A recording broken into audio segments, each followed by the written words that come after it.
Hello and welcome to the Green Collar Careers Podcast. I'm your host, Jose Almanzar, a practicing environmental attorney and former environmental scientist. This podcast is all about exploring careers in sustainability in the environmental field, what they look like, how to get started, and how to grow into them. Each episode, I sit down with professionals who have built meaningful careers in this space to hear their stories, how they got started, the challenges they faced, and the advice I have for anyone looking to break in or level up. Whether you're a student, a career changer, or just passionate about making a difference, these conversations will have something valuable for you. Thank you so much for spending time with us. Let's dive right in. Hello and welcome to the Green Collar Careers Podcast. I'm your host, Jose Almanzar, and I am here. I'm delighted to have Dusten Hendrickson today. Hey, how you doing, Dusten? I'm doing well. Thanks for having me, Jose. I'm always excited to talk about green and efficiency.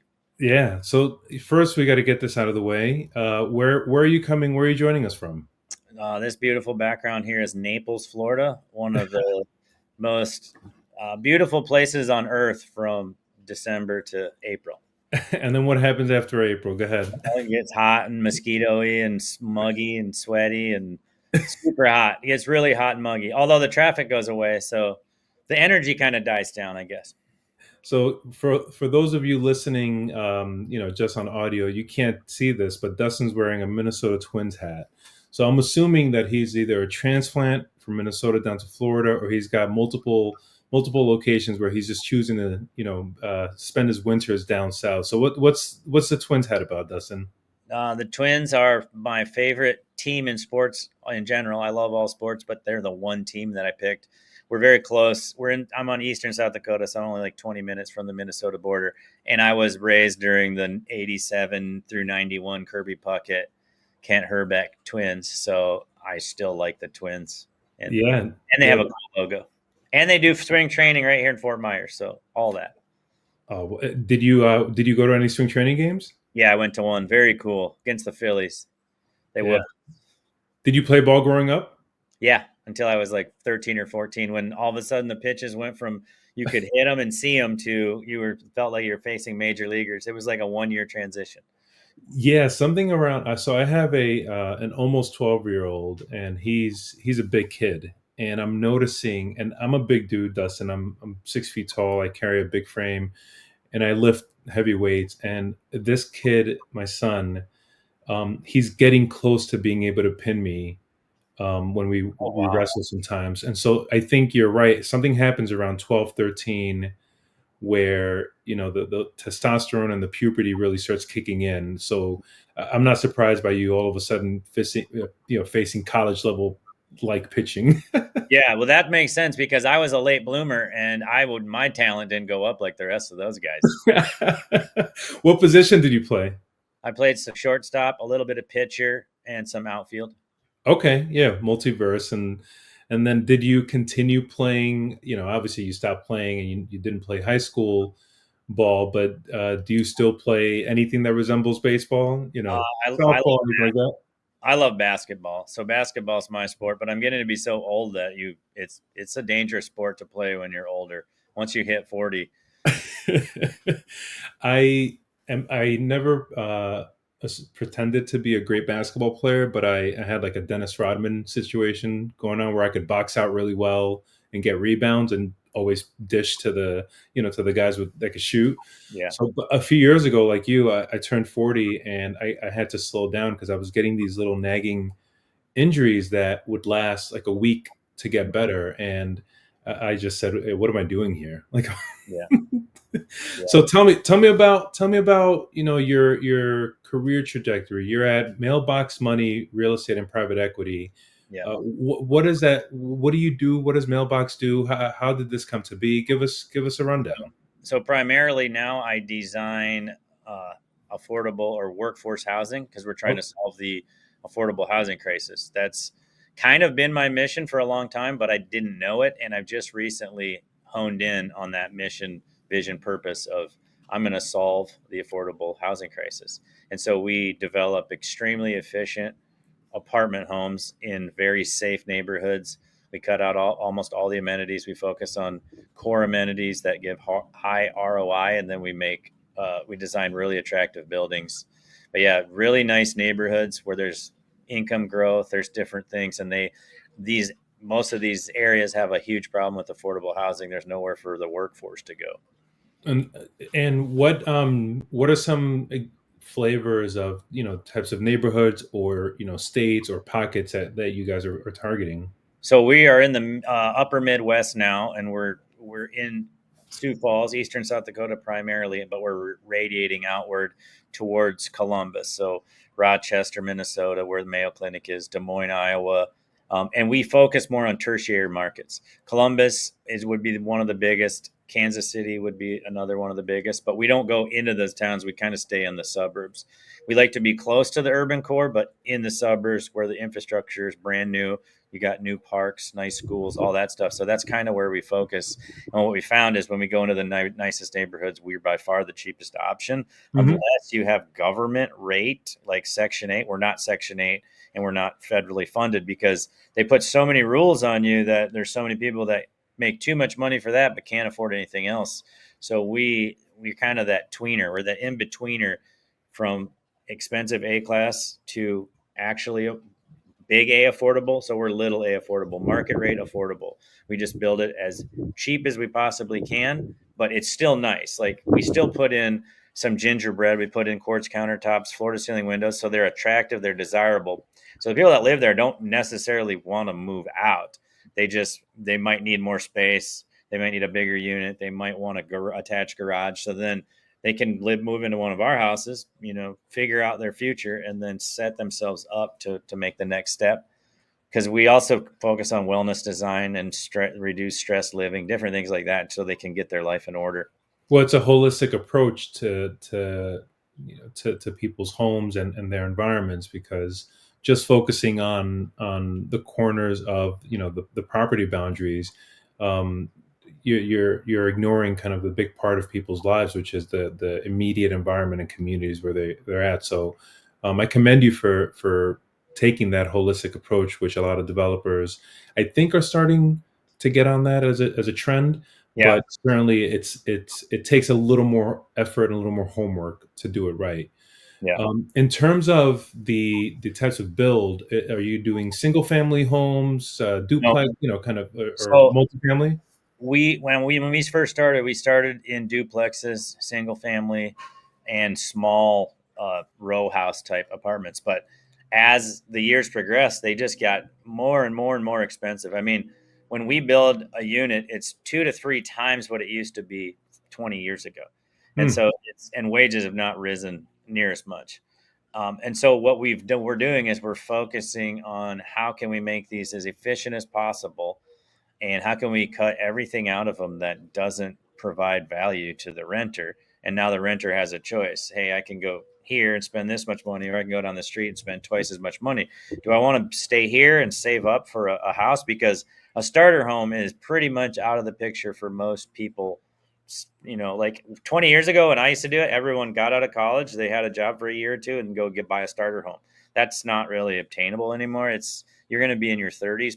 Most people are in their 30s and need two incomes to afford a starter home. So a starter home's not really a starter home. It's not your starter home anymore. You need to go through these progressions. So we give you a really, really nice apartment option, and it's much cheaper to rent than to buy. And so we focus like, hey, we have efficiencies of scale. We can have hundreds of units, and we can make it much more efficient. If we sold them, it'd be a lot more expensive for the people, and they can just live there for a little while, save up some money, and then they can move on.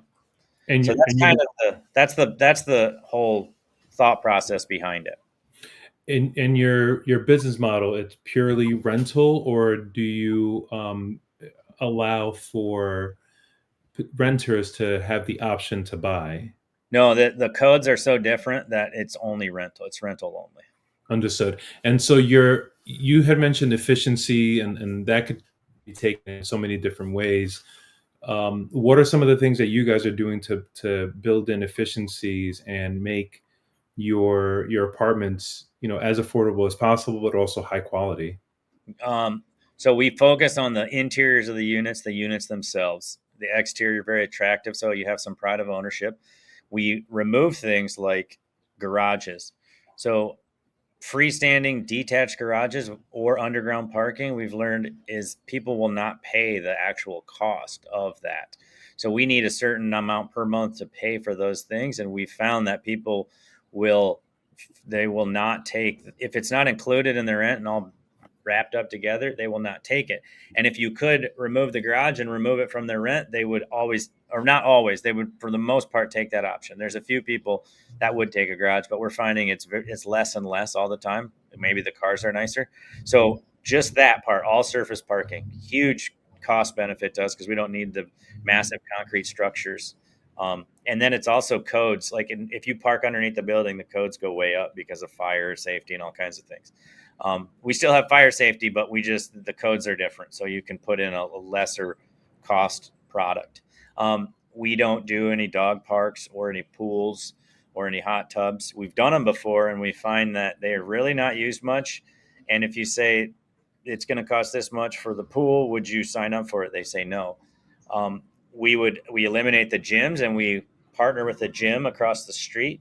And we find that people would rather have a membership included than go to the personal gym at the apartment because it's a much better environment to work out at a bigger, nicer gym. And then there's another community of people that they can meet with. We're finding these communities are good because we do a lot of 1-bedrooms. People want to live by themselves, but they still want community. So you can have the community at your apartment, but then you can also have another community at the gym. So that really helps, and that eliminates a lot of maintenance. Plus, we make a little bit on the membership. We get Okay. a little bit of fee, but by introducing 200 new members to that gym, they really ratchet it down. And so Wow. we can make a little money there as well. We do things like we just buy out all the internet, and then we can get a way better rate when we buy 200 units, and then we can give them half the amount that they would pay for internet. Plus, we can make a little on top as well.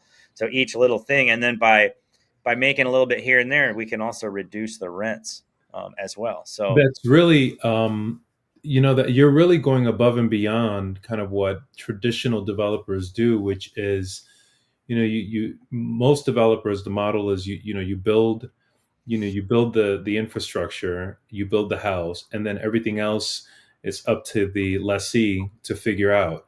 And you're creating, really an environment where it's really conducive, by scaling all of these different components of people's lives, really making it, as you said, efficient. I mean, you're really building kind of a sustainable, holistic experience for your renters where, with checking a box, they can opt into things and get a better rate than if they went out on their own. yeah, yep. In terms of, energy is obviously something that can you know, uh, drive up rental rates and really is a thorn in a lot of people's sides. What has what have you guys been doing in terms of energy efficiency or in terms of heating and cooling and things like that to make your spaces as efficient as possible? So we have used a Bulldog heating system, which it's a whole heating system where you take or you take energy from the south side, like the sun's beating on the south side. You take that energy and you move it to the north side where it's a little colder. So instead of just exhausting all that energy, and then having to provide the energy, exhausting the energy on the south and providing energy for the north, it's shared energy. So it moves energy around the building. So that's one thing we did. That was a massive system. Wow. That was our biggest actual green, efficient comfort. That's our biggest thing that we've done on us, but we can't do that on every building. Those are more for the A-class buildings. So instead, what we've done now is we've pivoted to a more efficient system similar to that. I'm not sure if we're going to use geothermal or gas, but natural gas is really good. But certain metrics say that natural gas is not clean or green enough, which I tend to disagree because when I look at the energy that you can produce from natural gas, when you just track the data, it seems very green to me. So sometimes there's a lot of noise, political rhetoric, what would you say, where it's something you think it's not green because you heard it's not green and you look into it and you're like, actually, this is really green.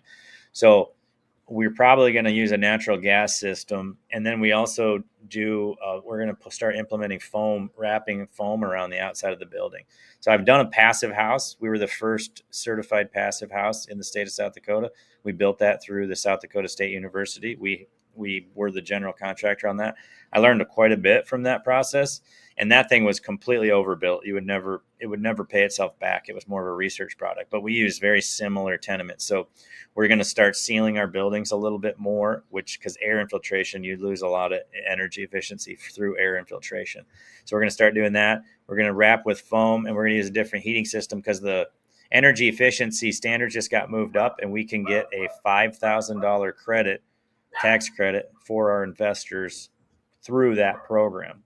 Wow. So that helps our investors quite a bit to get that, and it provides efficiency for the tenant. So it's like it kills two birds with one stone.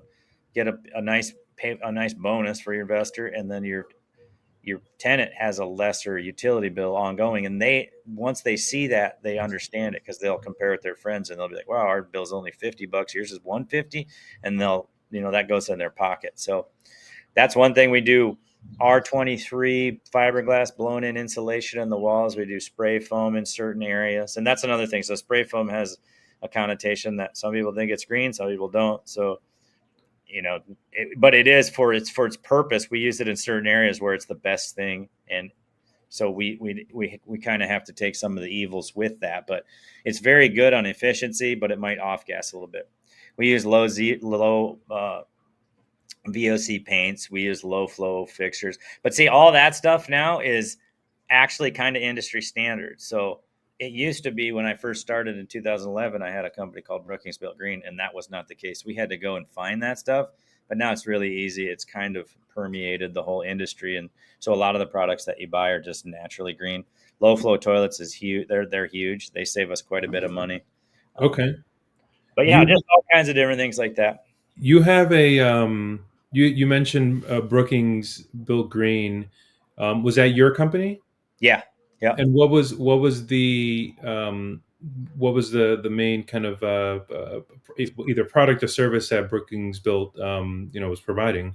It was primarily single family homes. Okay. And custom homes that were efficiently designed, so you'd get a really, really good feel for it was like a custom starter home.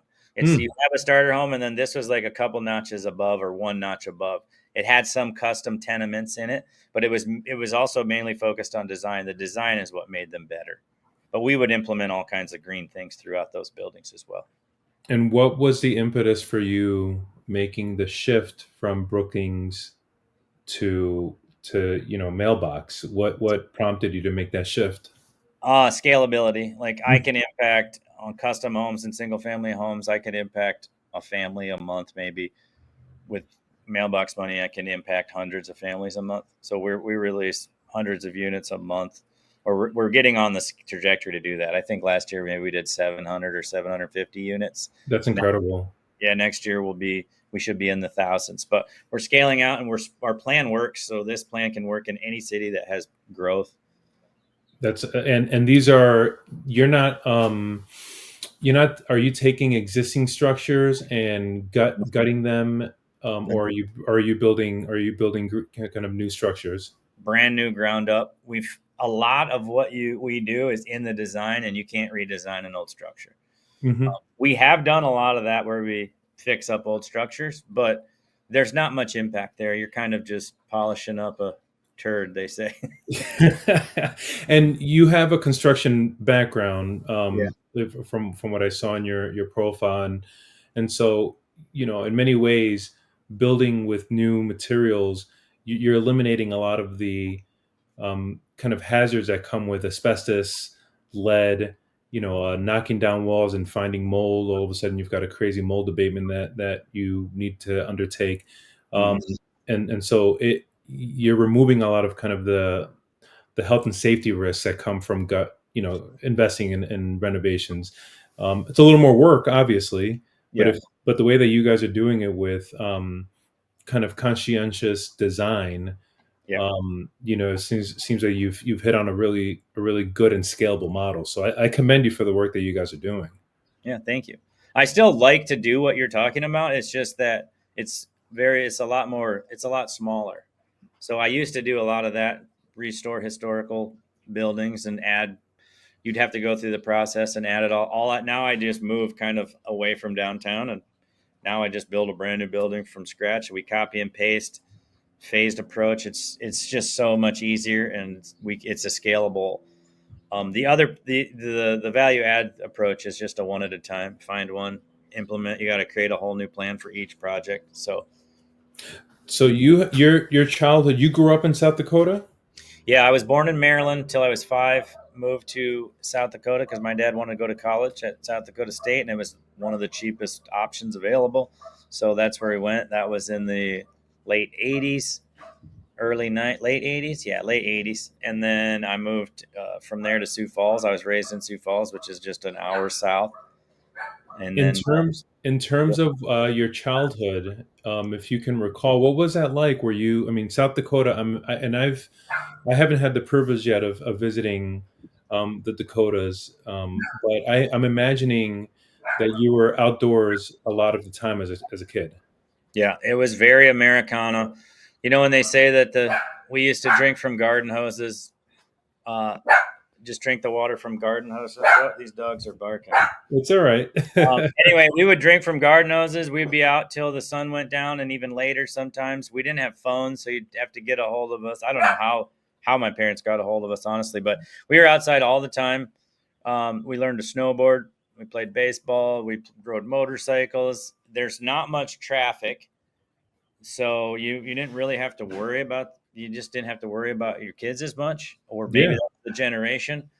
But yeah, we had a lot of freedom, and it was very, very safe place to live.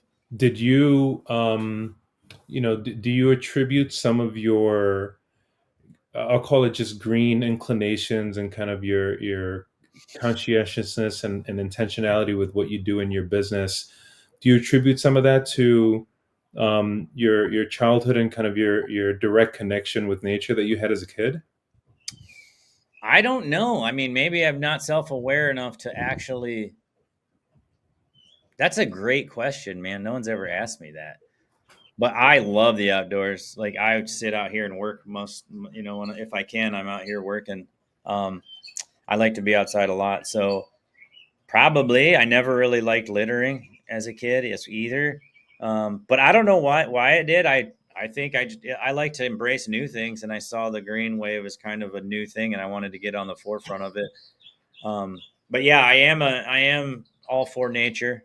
So that what that's a great question. I've never really thought of it, but probably I'm sure it does. Well, here's the promise I'm going to make to you, because I'm going to probably have you on at some point in the future. Between now and then, you're going to have some time to think about that and self-reflect, and maybe you'll, maybe the answer is yes and maybe it's no, but I'll give you a chance to think about it. Sounds great, man. That's a good Um, question. your background, I know that professionally you were at Dakota Roofing for a bit. Mhm. In terms of your kind of educational and professional background, can you just give us a flavor of what that was like, after your kind of high school years?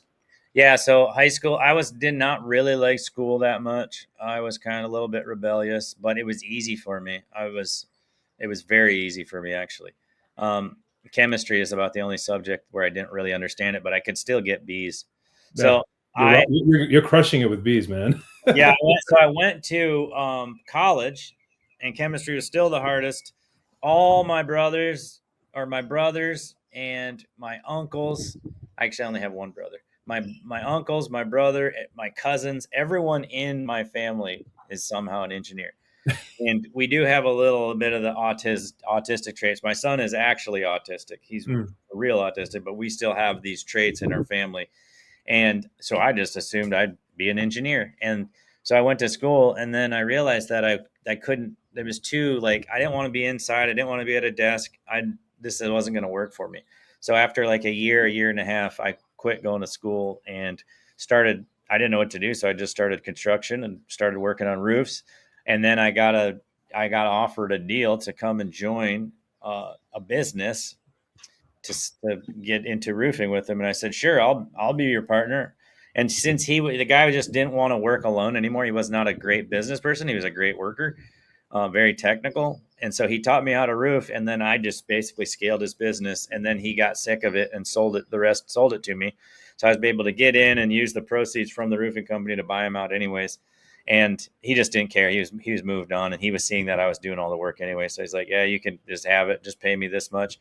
So then I started doing that. Then I realized I didn't like roofing as much as I thought. I liked the structures of the houses. And that's where I learned that I was more of an architect than an engineer. And had I been going to school for architecture, I might have stuck around. But also, same with an architect, they don't really get to build the stuff. And so I wanted to design it, build it, see how it worked, critique it, see how people lived in it, and improve it. And so that's kind of what I did. So I'd build houses. What's wrong with them? Start figuring all that out, figured it all out. And then my mom is actually a really efficient designer. She's the one that initially taught me how to design, but she would be too efficient. So she was so efficient, she would take things out like closets that you need. And so I put those closets back in. I put some wasted space here and there because certain times when you waste space, it gives a grand feel. And so I learned how to design on both from a very efficient standpoint and then how it makes people feel good. And I just kept improving. And then I got sick of dealing with homeowners because they were so needy. And then I moved on to mainly just apartments because I love building apartments. And I was like, how can I just build apartments? Then in 2018, I found the syndication model and realized I didn't just have to use my money or my parents' money or a partner's money. We could raise from friends and family and everyone else. So that's when it really took off. I learned all about syndication and how to scale. And then I realized our developments are way better than anything we buy on the market. There's a real problem with affordable housing. Let's go all in. We designed a plan. We looked at the data. We realized it's by far the best project we've ever done. And we took that and now we're scaling across eastern South Dakota and into Wisconsin and Iowa, soon to be in Ohio, Columbus, Kansas City, Wisconsin. And it's interesting. So how did you get hooked up with the gentleman that you started with the roofing company? Was it through a friend? Just a friend. He was a longtime friend, all through through elementary school. He went to my church. Yeah. And so he just invited him. He's like, hey, you want to work for me? Because he knew I quit school. So then when I quit school, then I was working for another roofing company. And he's like, hey, you can have half my business.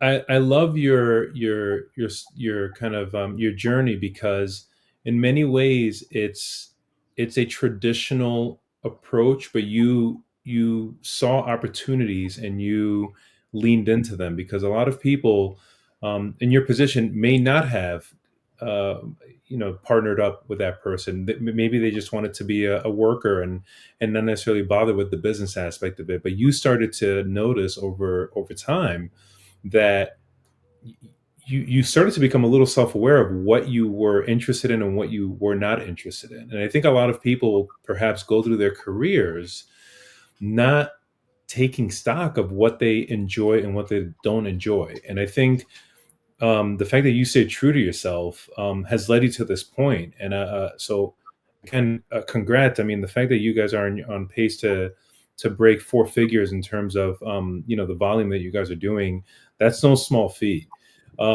Looking back at your career so far, looking back at the 20-year-old version, a 22-year-old version of yourself, what kind of advice would you give yourself then, knowing what you know now? Simply read more. Read the Bible as soon as you can. Find Jesus. That has really propelled me. Was a mindset. Growth mindset is huge if you want to succeed in business. And then you got to have faith in something other than yourself, because most of your success it's like 99% others and 1% your effort. Almost none of your success has to do with you, is what I found out. Everything has to happen. You got to be in the right place at the right time. This guy has to want a partner. This guy has to offer that. And just everything has to go right for you. And if you step back and look what you're really responsible for, it's very, very minute. in terms of, do you, I don't know much about the structure of your company, but do you have different levels of employees in terms of junior, more senior, kind of what is that structure like, and how do you go about mentoring um, the younger, people in your company, if you have any that want to do more in your space? I try to mentor mainly by lead by example. It's hard for me to really tell people what to do, and so just my example for the most part, and then ask if people need help, if they want help. Try to chime in there. I've seen a lot of people that are just stuck in their fixed mindset, and there's really nothing you can do to help them, and all I can do really at that point is pray for them. Younger people seem a lot more malleable, and they're not jaded or bitter, so they'll take some of your advice. A lot of people just think, oh, you just got lucky, you don't even know what you're talking about, which seems absolutely crazy to me. Um, and so there's, and then, but even those, I still pray for them and hope that they'll do better in the future. But I do know that some people are just stuck, and they have to have some sort of massive breakthrough that has nothing to do with themselves. And once that happens, then they can move on. And unfortunately, a lot of people never do move on. But we do. I mean, I have some young people, but I don't really get to, like, I'm not really in the trenches with the young people anymore. So I guess if they want my mentorship, they could come and get it. But what I found is most people don't even know that they want to be mentored. You can't really force it on them. And a lot of times it's just a lot of time. And that's why I think leading by example is the best way. And hopefully they can just take a lot of information from you. But trying to help people and push yourself on people, I found doesn't really work very good. So people have to want it. And there's very, very, very few people that actually want it. Everyone says they do, but they think they already know. Egos just get in the way so much, and you have to be exposed to the growth mindset. So I was never exposed to it. I did not grow up in a very wealthy family. If I look back at it now, I'd say we're probably almost poor, lower middle class to poor. And so I was never really told any of this stuff. None of no one in my family understood it either. But that's why I say to read. You start reading, and it starts opening you up way more, because we're so bombarded with all this media and this propaganda. But when you go and actually read books, you're getting a totally different take on everything. Yeah, no, you hit on something important, which is that if you come from a background of, that is not limited, but just due to the environment that you live in, you may not just be exposed to certain things. I grew up in many ways like you. I was born overseas, but when I moved to the United States, when I was around 8 years old, we grew up pretty poor. I mean, we had the lights turned off on us a few times growing up. And my parents were just happy to have me go to school, and they weren't pushing me to do anything. And it wasn't until I went to college and afterwards I became a professional that I saw that there were other things that I could involve myself in. So, no, you're absolutely right. Reading, having a little bit of faith, and then you kind of have to be out in the wild, speaking with people. I don't think people are going to accomplish much sitting behind a computer and just doing clicking and commenting on posts. You have Yeah. to be out in front of people. Yeah. In terms of opportunities that you're seeing in the real estate space and combining kind of green and sustainability as a developer, what are you seeing in terms of opportunities for people that want to get into the space? Well, I look back from when I started, it's way harder. But I think it always gets harder, because people in my generation say, "Oh, if I was just a boomer, it would have been way easier. I could have bought units for $5,000 a piece or something crazy." So I think the opportunity is always to get in. The opportunity that you have is you have unlimited amount of information at your fingertips, and we didn't used to have that. The problem with that is everyone else does too. So your competition's much harder. Um, and then you also see instant success, which is not even a thing, but you see instant success everywhere, and you don't really know what they put in. So you think it could be easier, and you think you can just start a YouTube channel and blow up, which even that, try to do it, it's not easy. It's dang near impossible. So, I mean, no matter what someone that's successful is, a lot of things went right. and they were working on it for a lot longer than maybe even they understood. So I would say the opportunity is you have all this information, and so you can absorb so much information and you can just go and start doing stuff. But I always think the opportunity is don't go and buy a house, go and buy a duplex or a fourplex, live in one part of it, figure out how to get it going, and then go from there and scale immediately. Like most people, they go and do one fourplex. Oh, that was really hard. It'll be easier to do the next fourplex, and it is easier. But what they should do is build an eight or do an eightplex, because that's just as hard to them. So you have to constantly make things harder, and then scale and go down deep into one niche. Don't spread yourself thin. Find a niche that's good and move into it. But I say real estate is super easy to become wealthy. Now, it's not easy as in it's still hard work, but it's not like trying to create a tech company. Like you can, almost anyone can own real estate and become wealthy through it. And that's why so many people end up putting their money in real estate. Yeah. You just have to get started. It makes no sense. If you break down all the numbers of why you should own real estate, it makes 0 sense.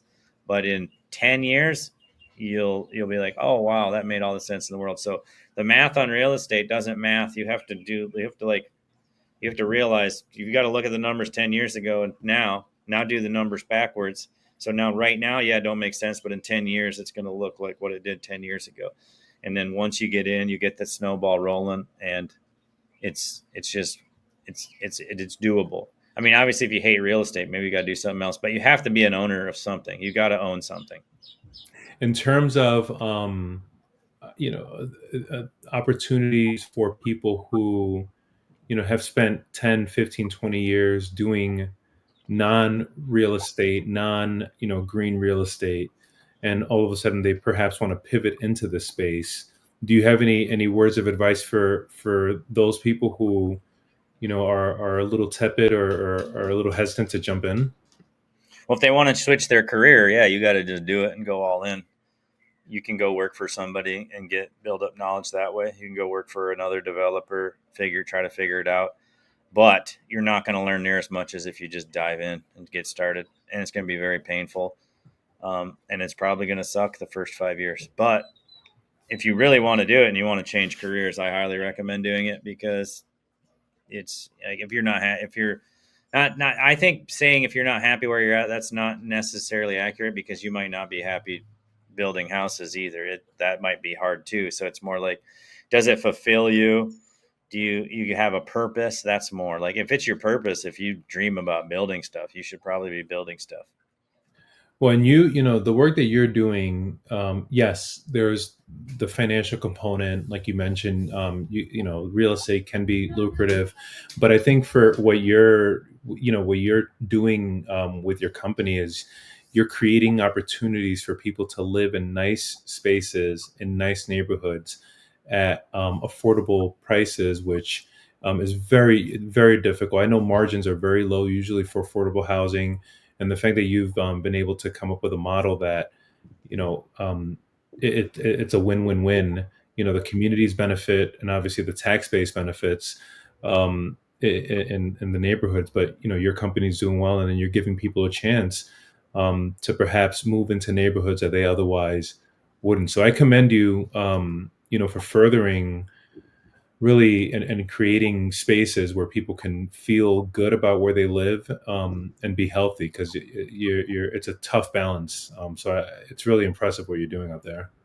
Well, thank you. It took me over 20 years to put all this together, and many, many weeks of working 80, 90 hours to try to figure it out. We did everything from property management to asset management, to land development, to clearing the trees, to actually doing the siding. And like, we did everything, and we would go in and clean up the units after people would move out of them. So we made a lot of sacrifices to get where we're at. You can't just think that you could come into this industry and build something and hire everyone to do it, because you kind of need to understand what they're doing to hire them, because people complain there's no good PMs. Well, that was one of my complaints too. That was one of my holdbacks. And someone said, it can't be that there's no good PMs. It has to be because you can't find the good PMs.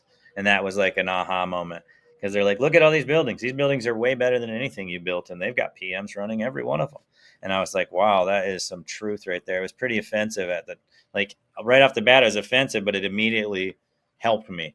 And so, but the only way I would be able to know if they're good PMs or not was because I went in and did all the work. So it's not easy, but nobody's story is once you dig into it. So it's not like you're going to just jump into this real estate game and start building 100 units. It's, some people can do it once in a while. It's almost unheard of though.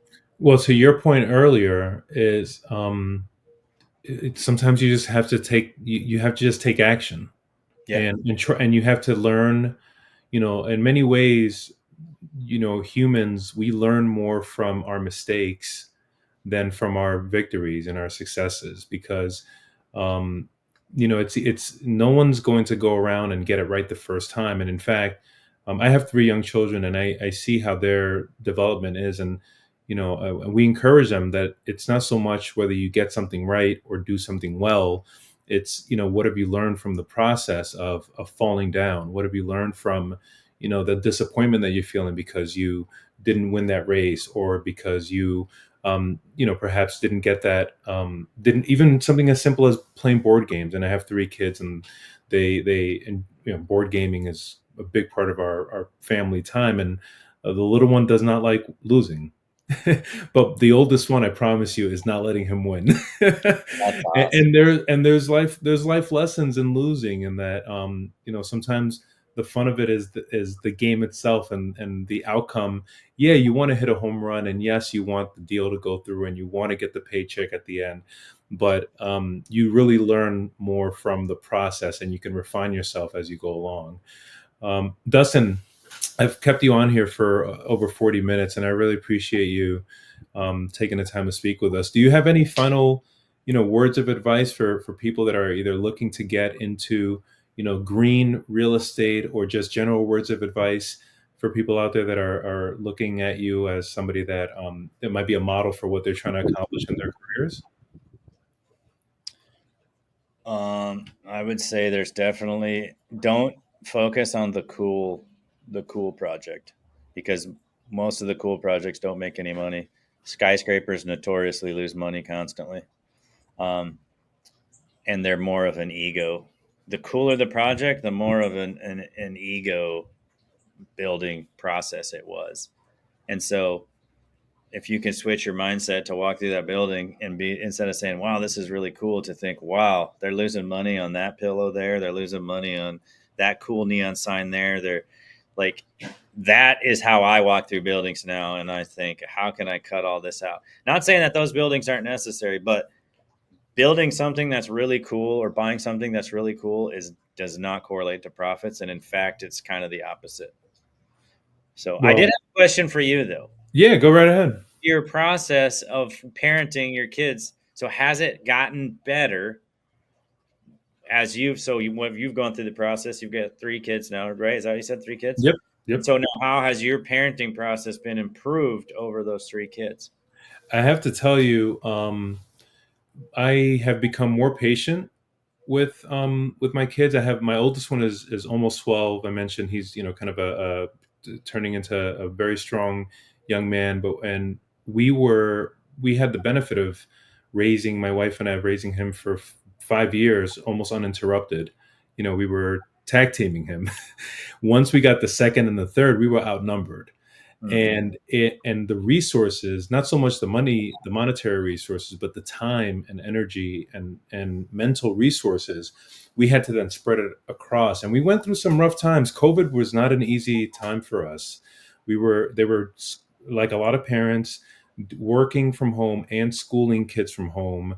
And we had a baby in 2020, my youngest one. So it was a lot. And I'll be honest, Dustin, I had to do some work over the last few years on myself to focus on how could I be a better version of myself? Because if I can't work and be the best version of myself, then I can't really show up for my kids authentically. So what I've learned to do over the last few years is focus on being more present And what I mean that in a very literal sense. I try to, whenever I'm around them, I try to keep my phones not even in the same room, because it's easy to check the phone when work pings me and a friend texts me.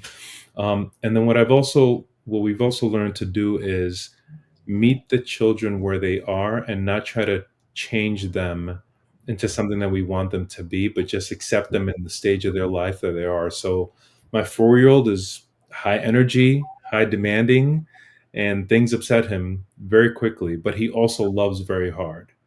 Hmm. He loves very hard. So we try to lean into that. And the biggest thing that I've started doing is taking there's so many opportunities in the day that are learning opportunities, for opportunities where I can instill a little bit of wisdom to them, where maybe before I wasn't seeing it that way. But every little question that they ask, every time that I'm cooking something and they ask me how things are done, or why does the onion make us cry, little things like that, like little bits and pieces to just instill little bits of wisdom throughout the day, as opposed to some big lecture, some big grandiose gesture. Like, it doesn't have to be that, little moments throughout the day. So Yeah. that's been kind of my evolution. So what I heard you say from all of that was that your first kid, you had your first kid, you're absolutely crushing it. You're a fantastic parent. You're fantastic parents. Then you have more kids. Your family grows. You realize that you don't have enough time to give them what you wanted to give, like what you gave your first kid. And you had to learn a bunch about yourself, and you had to dig deep, and you had to figure out how to be more present, at the same time how to delegate, and how to really realize that perfection isn't, it's not about being perfect. um, and what you're describing is actually exactly what scaling is. So that's really cool. So what that process that you went through with your kids, and which is, so it's more easily relatable for people, because when you have kids, like, everyone goes through the same thing. Once you hit 3, you're like, and then, so that's exactly what scaling is. You have to learn about yourself. You have to become more self-aware, and you have to focus on the things that are truly important. Like, put your phone down. Like, they have a saying in Japan, like, the boss doesn't have a phone out during the meeting, all the underlings do. So, focus on what's actually important. And but yeah, that's a great awareness, what you just described about your. And you mentioned you have one son, or do you have many children? I also have 3, 2 daughters, 1 son, and our son's the youngest, and he was diagnosed with autism, and it just Mhm. shattered our whole frame Mhm. of the world once that happened. How old are you? What's the age ranges? 19, 17, and 12. Dude, you have a 19-year-old? You, Yeah. you look like you're freaking in your 30s, man. Well, thanks. It's part because you're wearing a hat. Yeah, the hair's starting to thin out a little bit. Dude, you just got to do what I do and just shave off. I've been shaving for 20 years. No one knows how old I am. That's awesome. I'm probably will within a few years I'll start shaving. My wife probably won't like it at first, but I'll figure it out. She'll get used to it, and you keep wearing the hats. That's a good look for you. You have a 19-year-old. You said 19. 19, 17, 12. And my 19-year-old's already graduated from basic training, so that was like a really cool experience for our family. Does she know what she Does she know what she wants to do with herself? Absolutely not. Good, good, good for her. Yeah. That she can figure it out, like the rest of society, as you go along. Well, Dustin, I really want to thank you so much for joining us, and I do mean it. I'm going to have you back on. I don't know when, but between now and then, my hope is that you're able to do a little introspective kind of look at your childhood and see if anything in there has played a role in your, the fact that you're doing so many great things, both on the sustainability front, but also providing healthy homes for people. So, again, really congratulations, and big success for the rest of 25 for you.